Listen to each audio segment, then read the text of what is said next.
अब भाई और बहनों, इन सतलोक आश्रम वालों को ज्ञान चर्चा का भूत सवार हो रहा है। ये 40 मिनट के वीडियो में जो इन लोगों ने खाप पंचायत के प्रधानों के साथ मिल बैठकर बनाया था, आगे चलकर इन लोगों ने बहुत सारी बातें कही हैं कि पवन दास हमारे सामने आकर ज्ञान चर्चा क्यों नहीं करता। अरे पवन दास तो सन 2014 बरवाला कांड के बाद से आप सतलोक आश्रम वालों को कितनी बार खुले तौर पर चैलेंज कर चुका है कि भाई आप लोग ज्ञान चर्चा क्यों नहीं करते, बरवाला कांड पर डिबेट क्यों नहीं करते, साधना टीवी चैनल पर आ जाओ, 5 घंटे का कार्यक्रम रख लो, पूरी संगत को सूचित कर दो, आधा पैसा मैं पवन दास दूंगा, आधा पैसा आप सतलोक आश्रम वाले दो और नीर खीर का निबेरा हो जाएगा। कि भाई बरवाला कांड में सबसे बड़ा दोषी कौन, संगत को वर्तमान में काल की गोद में कौन बैठा रहा है, संगत में सबसे बड़ा गुरुद्रोही कौन। 9 साल हो गई, लगभग 10 साल हो गई सत्सेवक भाई बहनों को चीखते चिल्लाते, आज तक क्यों नहीं सामने आए भाई तुम। और अब कह रहे हो कि पवन दास ज्ञान चर्चा कर ले, तो परमात्मा ने वो भी दया कर दी, वो भी दया कर दी। गुरुदेव भगवान ने ज्ञान चर्चा की, आज ये ज्ञान चर्चाएं तो हो रही है। अरे जिस प्रकार पूज्य गुरुदेव भगवान के सामने चारों शंकराचार्य नहीं आए, उनको निमंत्रण पत्र भेजे कि जी आप बरवाड़ा आश्रम में आओ, संतों का काम होता है समाज का मार्गदर्शन करना। उनको निमंत्रण पत्र भेजे परंतु वो नहीं आए, तो गुरुदेव भगवान ने क्या किया, साधना टीवी चैनल वालों को भेजकर उनके इंटरव्यू लिए, उनके विचार जाने, अध्यात्म विचार। और इधर से गुरुदेव भगवान ने अपने विचार दे दिए, साथ में वो प्रमाण दे दिए, हो गई ज्ञान चर्चा। समझदार व्यक्ति नीर खीर का निबेरा कर लेगा, यही होता है। अब भाइयों और बहनों, इस 40 मिनट के वीडियो में जो इन खाप पंचायत के प्रधानों के साथ मिलकर इन सतलोक आश्रम के इन पदाधिकारियों ने बनाया, इन्होंने भी अपने विचार दिए, इंटरव्यू दिए, तो इनके अध्यात्म विचार सामने आ गए। और इधर से आज ये पवन दास लाइव आकर अब ज्ञान चर्चा कर लेगा। जिन भक्तों की आत्मा जागृत होगी, जिनके जहन में सतगुरु का जरा भी तत्व ज्ञान समाया होगा, वो ये डिबेट को सुनकर इधर से मेरे विचार, इधर से इन सतलोक आश्रम वालों के विचार, दोनों के विचार जानकर संगत निर्णय कर लेगी कहां ज्ञान है कहां अज्ञान है। इतनी सी बात है। तो अब भाइयों और बहनों, हम सबसे पहले लेते हैं आदरणीय डॉक्टर चांद राठी जी के विचार।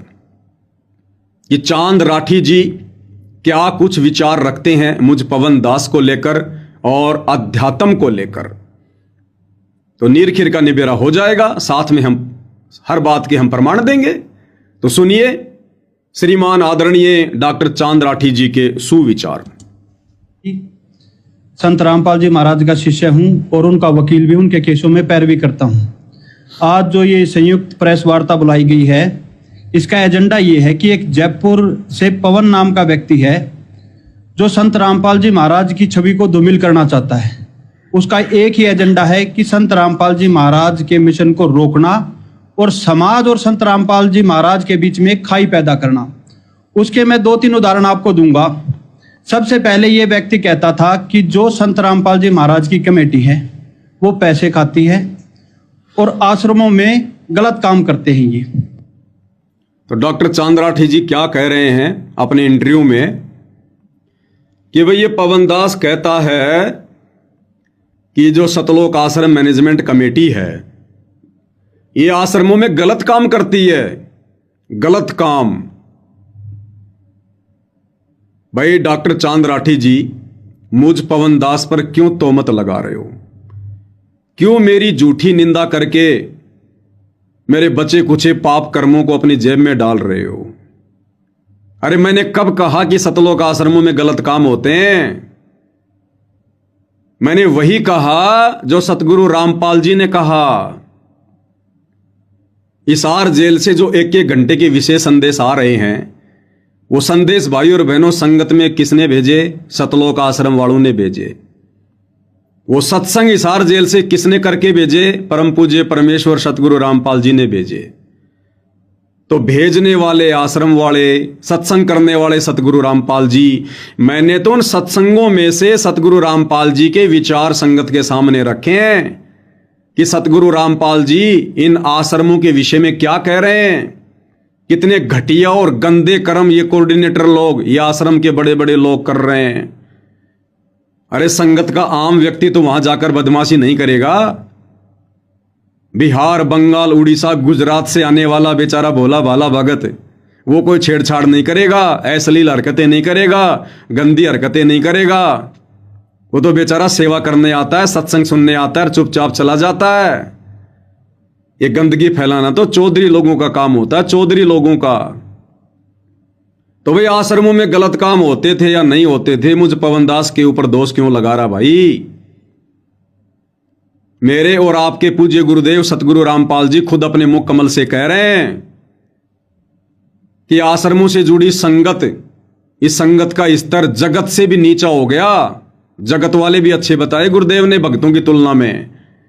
और गुरुदेव कह रहे हैं कुछ ऐसी भी बातें सुनने में आई हैं, शिकायतें आई हैं कि माता बहनों के साथ में गंदे गंदे मैसेज भी करते हैं। अब माता बहनों के साथ में गंदे गंदे मैसेज करने का मतलब है भड़वागिरी। भड़वागिरी, गलत काम, गंदे काम, मंदे काम। और गुरुदेव भगवान कितनी नाराजगी दिखा रहे हैं, कितने नाराज हैं इन आश्रमों से, आश्रम के इन पदाधिकारियों से, कोऑर्डिनेटरों से। तो सतगुरु रामपाल जी खुद कह रहे हैं कि सतलोक आश्रमों में कितने गंदे गंदे काम होते हैं, कितने गंदे गंदे काम। तो गुरुदेव भगवान के मुख कमल से सुन लीजिए चांद राठी जी। विचार करना होगा कि हम कौन है, कहां से आए। आपस में खेचातानी रखते हो अभी भी भगत हो गए। अच्छे इंसान तो जगत वाली भी ना करते ऐसा जैसे भगत कर रही है। अच्छे इंसान तो जगत वाली भी ना करते ऐसा जैसे भगत कर रही है। अच्छे इंसान तो जगत वाली भी ना करते ऐसा जैसे भगत कर रही है। अच्छे इंसान तो जगत वाले भी नहीं करते जैसा ये भगत कर रहे हैं। तो जगत वाले क्या करते हैं? गंदे काम, मंदे काम, घटिया काम। और जगत वालों से भी गया गुजरा सतगुरु रामपाल जी ने इन सतलोक आश्रमों से जुड़े भक्तों को बता दिया कि ऐसे काम तो जगत वाले भी नहीं करते जो ये भगत कर रहे हैं। तो जगत वाले क्या करेंगे? शराब पिएंगे, मांस खाएंगे, चोरी करेंगे, झूठ बोलेंगे, भड़वागिरी करेंगे, दुराचार करेंगे, व्यभिचार करेंगे, और तो कुछ है ही नहीं उनके पास। और उन जगत वालों से भी गलत काम करने वाले सतगुरु रामपाल जी ने अपने भगत बताए जो इन सतलोक आश्रमों से जुड़े हुए हैं। तो किसने कहा कि आश्रमों में गलत काम होते हैं? पवन दास ने, या पवन दास के पूज्य गुरुदेव सतगुरु रामपाल जी ने? आगे और सुनिए पूज्य गुरुदेव क्या कह रहे हैं। माता बहनों के साथ, बहन बेटियों के साथ गंदे गंदे मैसेज। अरे अपनी गुरु बहनों के साथ में बढ़वागिरी, अपनी गुरु बहनों को गंदे गंदे मैसेज कर रहे हैं, अश्लील चैटिंग कर रहे हैं। ये अच्छे काम है या गलत काम है? क्या कह रहे हैं गुरुदेव, सुनिएगा। किसी को छोटी सी सेवा दे देते, कोऑर्डिनेटर बढ़ा दिया, वो न सोचा मैं खुदा बढ़ गया। और इतना शिक्षा तो पड़े, मजदूर बनो, सीखो मजदूर। और कई देखा है कि कोऑर्डिनेटर या जिसकी जो भी व्यवस्था लगाई जाए तो व्यवहार भी ठीक नहीं करते, धमकान लग जाते, फुरकान लग जाते। और कुछ ऐसी भी शिकायतें आई हैं जो बहन बेटियों के साथ गलत मैसेज भी डालते हैं। तो वो दुष्ट लोग ना तो कोऑर्डिनेटर के योग्य है ना वो भगत के योग्य। और कुछ ऐसी भी शिकायतें आई हैं जो बहन बेटियों के साथ गलत मैसेज भी डालते हैं। तो वो दुष्ट लोग ना तो कोऑर्डिनेटर के योग्य है ना वो भगत के योग्य। और कुछ ऐसी भी शिकायतें आई हैं जो बहन बेटियों के साथ गलत मैसेज भी डालते हैं। तो वो दुष्ट लोग ना तो कोऑर्डिनेटर के योग्य है ना वो भगत के योग्य। कुछ ऐसी भी शिकायतें आई हैं, दुष्ट लोग बहन बेटियों के साथ गंदे गंदे मैसेज भी डालते हैं, भड़वागिरी करते हैं, भड़वागिरी। तो भाई मैंने कुछ नहीं कहा चांद राठी जी, मेरे ऊपर क्यों तोहमत लगा रहे हो? आप इतने बड़े पदाधिकारी हो सतलोक आश्रम के, झूठ बोलते हुए आपको शर्म नहीं आती बिल्कुल भी? खुद सतगुरु रामपाल जी कह रहे हैं कि आश्रमों में कितने गलत काम हो रहे हैं, कैसी कैसी भड़वागिरी हो रही है। और आगे क्या कह रहे हैं सुनिए।